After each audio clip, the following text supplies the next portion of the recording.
We've already pierced a cavity here.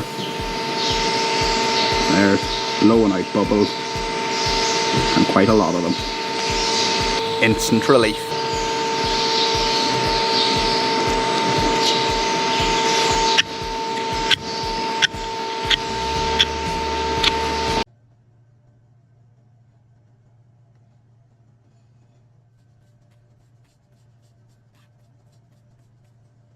Now look where that mark is. And that's where we're first encountering corium disturbance.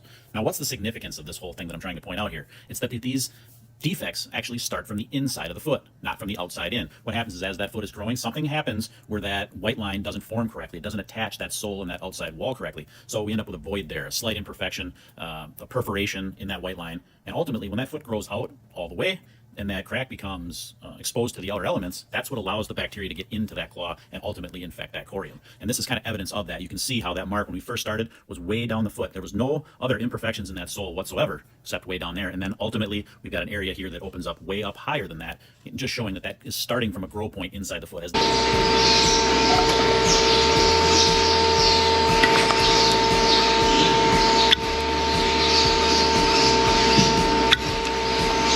So we can see this darkness here. We already know that there's a cavity in there because it was starting to blow some bubbles of pus out at us there, but we'll go gently to strip that back.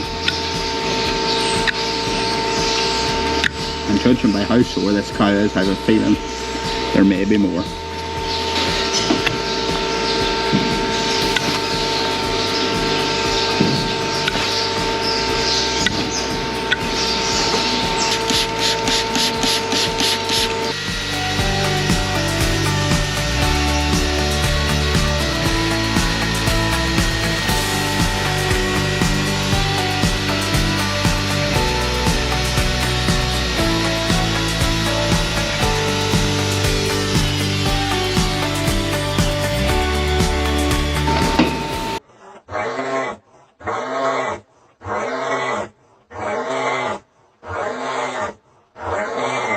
Now that is sore, and in this video I'll use my trusty grinder and raisin. So I was surprised when I found this. I was not expecting that.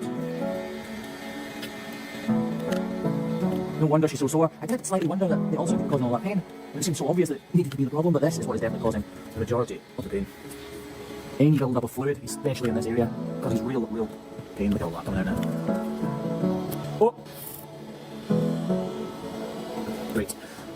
Oh god, it didn't smell a minute ago. Definitely does now. Honestly, don't think a magical knife would have found that. For me, not expecting that, but still finding it, is a huge relief, knowing that I haven't missed something crucial to the recovery of this cow's foot. When there's fluid, there's a cavity because the fluid must be coming from somewhere.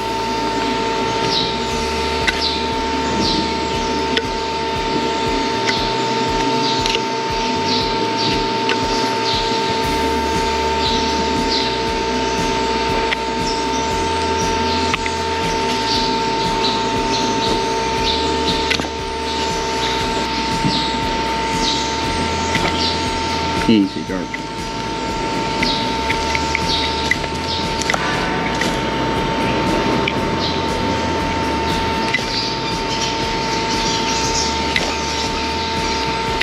I don't know if you can see the cave-like hole in here. So we just need to take these pieces away nice and gently, slowly.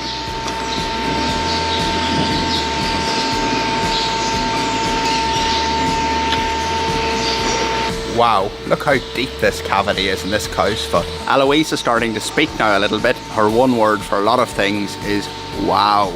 So if she was here right now and she's seen that, she would definitely, I think, be saying wow.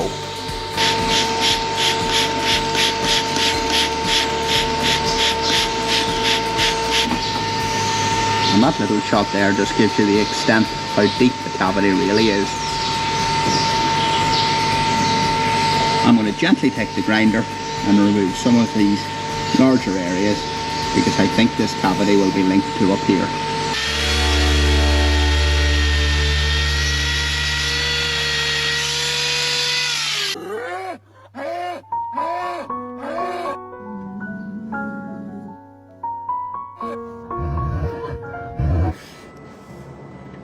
Oh, the satisfaction of cuts like that, followed straight up by one that's not quite so pretty. A little pressure and a good wash sorts that out so we can continue with this trim. We're going to remove a substantial portion of this cow's sole, and in a second or two, you're going to see why.